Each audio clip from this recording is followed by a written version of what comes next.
Okay. So I figured maybe I would talk over my day's goals before I do like time lapse for it. So today there's three main goals and a stretch goal. I want to put down some carrots today. It's a little early. I'm supposed to do carrots in like September, but I think it's been slightly cool enough that I'll be able to get away with it, and early I can do them, the more likely that they'll actually be potentially ready for like that Thanksgiving to Christmas time when I can do a little spot picking and eat carrots through the winter. If the later I go, the more likely it is I'm eating carrots in spring, which is nothing wrong with carrots in spring, but the winter time is it's soup time, right? So I'm gonna try to put down some carrots and start some. If they don't work out, I can always replant. That's gonna go into the front beds, the front half of all the beds that I had tarped. So the center row, I'm probably gonna do, all carrots. And so for that bed, I've been untarped it like 3 weeks ago, and then I cleared off all kind of the mulch that had been underneath there. That was the remnants of the corn crop, and some oh, let's see if I can move them.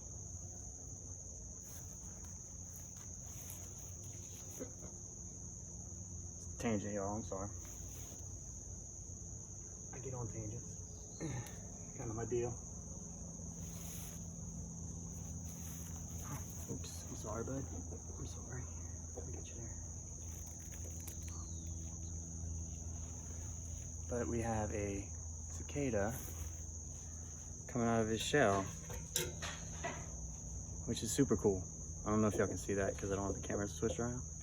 But cicadas, I think, live 12 years underground in their original form. And once every 12 years, they come up and they get to making that summer sound that we hear in the world and have some little babies. One of my friends, Trey, sent me a picture of a cicada killer wasp that lives exclusively on these guys. They like next to never sting anybody, but they dig holes in like fresh dirt, and they collect cicadas, bring them underground, and lay their eggs inside of them, which is super, super cool. So yeah, and I think like they're staggered. So you have cicadas every year, but these take 12 years to come up. So in theory, like this one's parents were with all of the ones whose parents are with all of the parents of the cicadas that are out now, and you have like 12 different iterations of that. And so there can be like a lack of like cross genetics between them, so there can be genetic diversity within the years that come up, if that's making sense. I'm gonna put him back. That was cicadas, I guess, unprompted. Here you go, dude. Sit right here. He really doesn't want to let go. He's still getting ready. I'm gonna put him up here. Here you go. That way you don't get moved. Come on. There you go, buddy. Look at him, man. He's so incredible. There you go. Okay, so carrots, right? Those beds, I cleared off the lawless. I know it's morning, but damn. I cleared off the tarps, and then I cleared off all like the organic matter that had been dropped underneath there, and I let the weeds flush out. And so for every rain, we get a little batch of the last remnants of the nut grass and a bunch of other little things pop up, and I would just go and hit it with the wheel hoe, and then let that nice little flush come up, hit it with the wheel hoe. So I'm thinking of like cleared out enough of the weed bank that the carrots won't have a ton of competition. And any competition that I do have at this point, I could like spot physically kill, but I'll probably more than likely just leave it because I'm a lazy gardener. I don't do the weeding so much. But yeah, okay. So I also have been running the wheel hoe through the walk paths, which I intentionally keep low to run the water away, and to kind of give me material to stack up on the sides. I normally put some sort of like water absorbing mulch in there as I get mulch. So I'll shovel the paths into the rows, and then I'll work the rows flat, and then I'll scatter seeds. And the way I do that is I take like a cup or a bowl or something, and I mix in some loose soil with the amount of seeds that I think is right, the total amount of seeds I think is right for the space. And since the seeds are so tiny, you can overseed really easy if you just throw in seeds. So I mix the soil with the seeds, that way I can get the right amount. We got a little cane toad. Come here. I don't want you to get in my coffee though. We got baby cane toad, which I think they were the, oh, there it goes. I'm gonna let you be, dude. I think they were the tadpoles that I had early in the year that all showed up in my cover tarp because it was holding water between the rows and the walkways. Carrots. Yeah, so lay it flat. Then I'm going to mix in the seeds with the soil and sprinkle it on, so that way I can get about the right seeding rate. And then the trick with carrots is they have to stay super wet the entire time for a long germination space. It takes like 10 days for them to germinate. So a lot of people have a lot of little tricks for that. But basically, if it gets dry, if that soil gets dry at any point during those 10 days, you are gonna have a failed germination pretty much around here.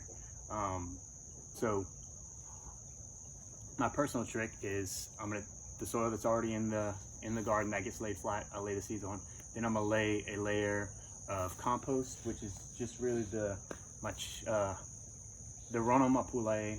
I just throw any sort of organic material that I can collect, like bags of leaves or like really anything I can get, goes in there. And that deep mulch layer does a couple things for me. One, it gives something for the chickens to kick around and find, and gives an environment for worms and grubs and bugs. Two, it's the deep organic layer gives me, let me finish talking about that before I go see that. Gives me enough carbon around that the high nitrogen poop then can break down efficiently, which is a smell efficiency.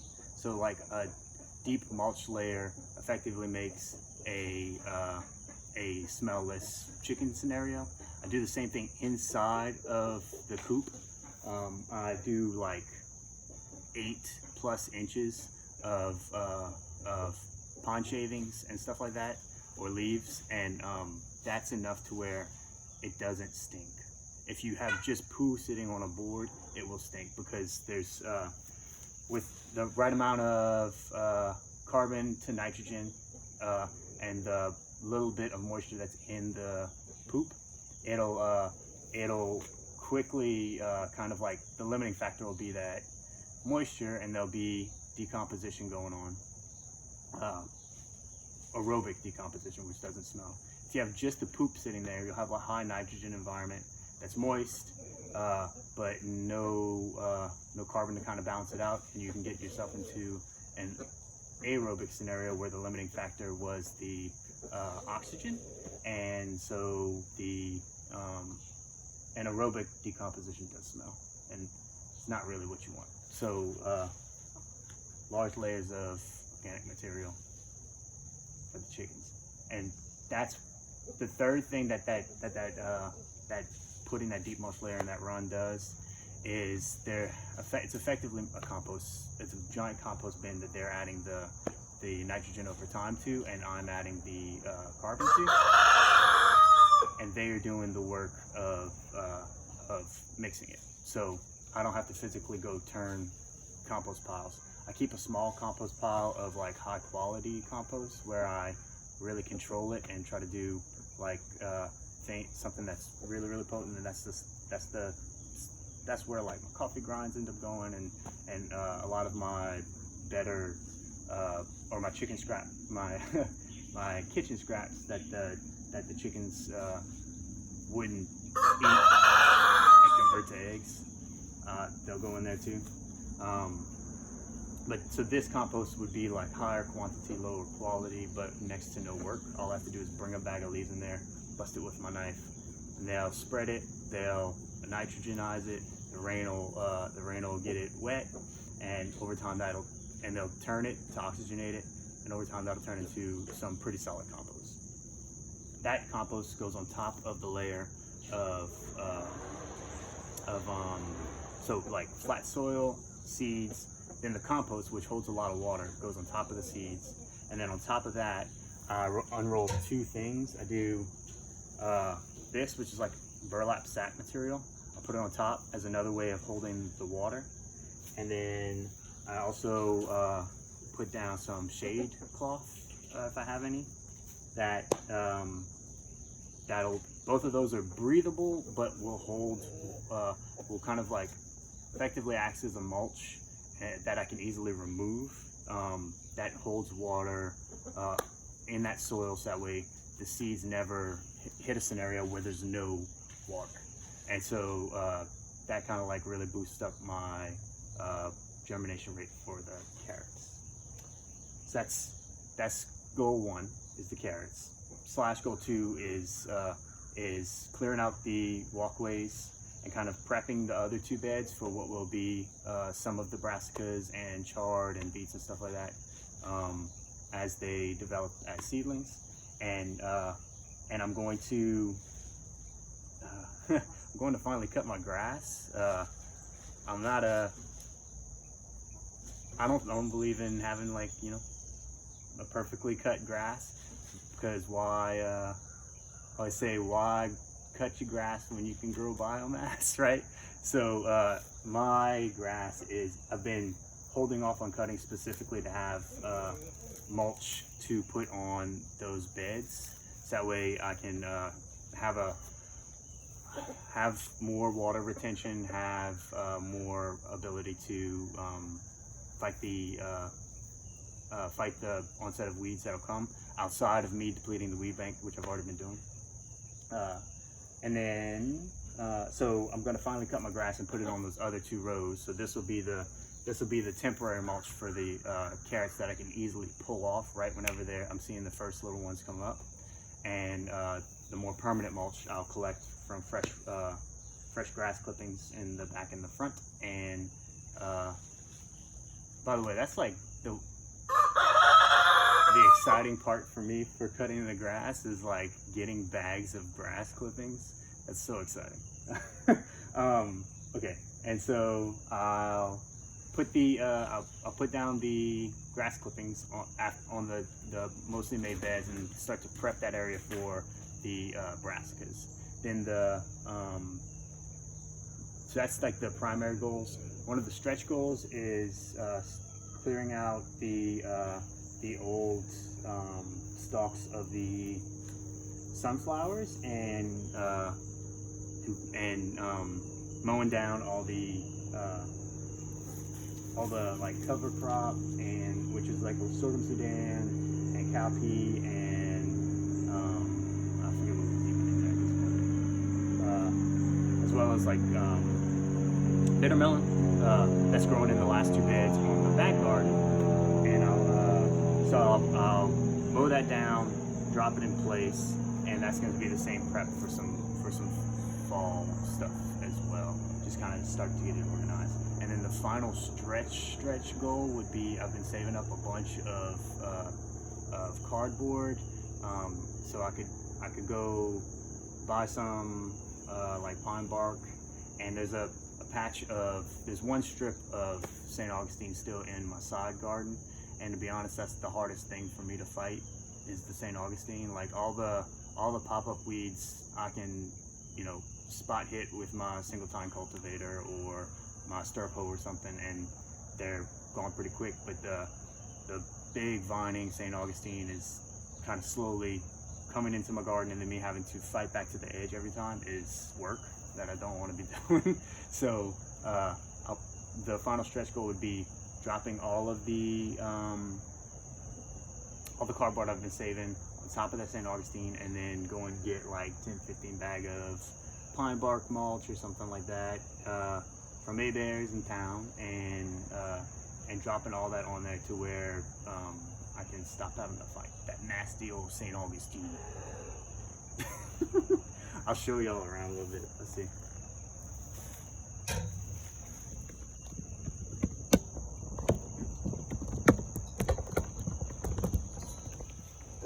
This is that grass that I don't cut, that I've been saving up biomass on. Why cut grass when you can grow biomass, right? And then this is the green beans. They've been doing pretty well. They're gonna in the make, I think. And then I'm kind of excited. Lee's had brought me some I think like the local cultivar of tobacco, and it's actually kind of not doing awful. So I'm excited to see what that turns into. But green beans, right? But these are the two beds that I want to hatchet out the old stalks of sunflowers, which were pretty in their day and brought everybody around. That's a baby, that's a first year cardinal. Excited by him. And just run the lawnmower over all this and mulch it up and just leave it there. And that'll be prep for some of the fall stuff. Like this should come out in hopefully like I think into September or so. Like I'll get 2-3 crops of beans out of this, and then get to pull all this up. This all goes into the chicken yard. And look, these are the bitter melons that are just starting to roll, and these are the bitter melons that have been rolling that is probably about done, that I'm just gonna drop out, but they still got some. So all this will come out, and then I'll take that and mulch it down, drop it, prepped. And then once the green beans come out of here, either chop it up, mulch it down, call that prepped, or whatchamacallit, or pull them out directly and put them into the chicken yard.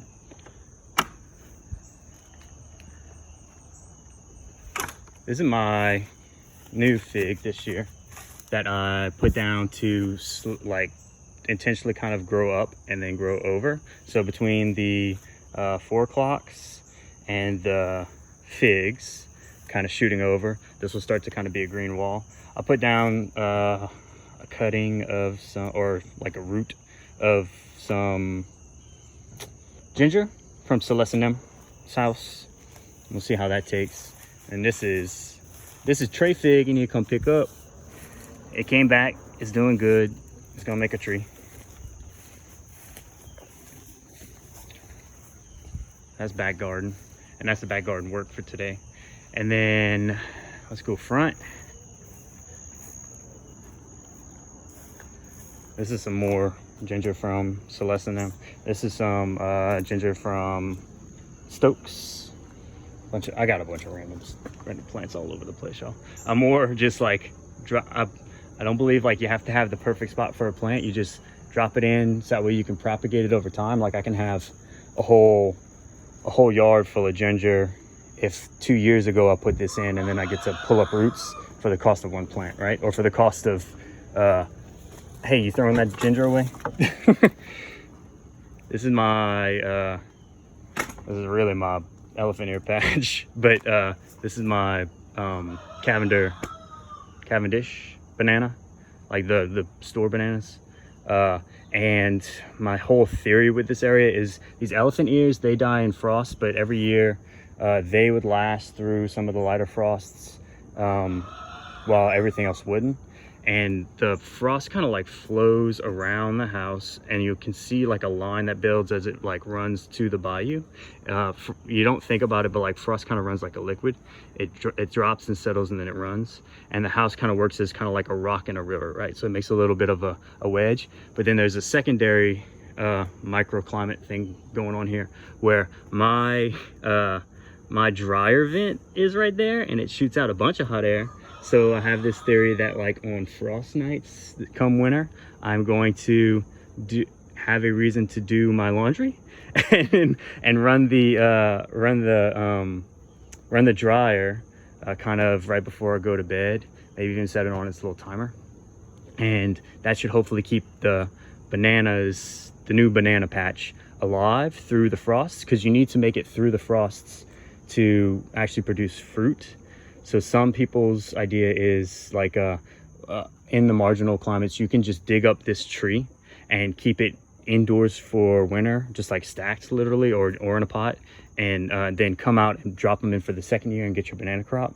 But I'm trying to do this more passive thing where I'm utilizing the energy I'm already using to dry the clothes, and I'm utilizing the kind of like micro frost environment that this makes to see if I can kind of make a passive little banana patch for long time. This is my fig. He made a first flush this year, which is the first time that he's made fruit. He's on his third year, I think. He's pretty young for how big he is. He's done a good job. Look me a fig. Morning fig. This is so good fig. I'm gonna give me another one. Just one more. He already had his first flush of fruit, and it's like a little second flush. I wasn't expecting to get many fruit, to be honest, but enough for mornings. This is my the first year of my thornless blackberries, which I'm pretty excited about. They came up pretty well. I've been trimming off the ones that are going into the walkway and just dropping them in the ground. I've had a couple of successes and a couple of failures. This one's 2 or 3 weeks old, so he's probably make. This one's probably gonna make 2.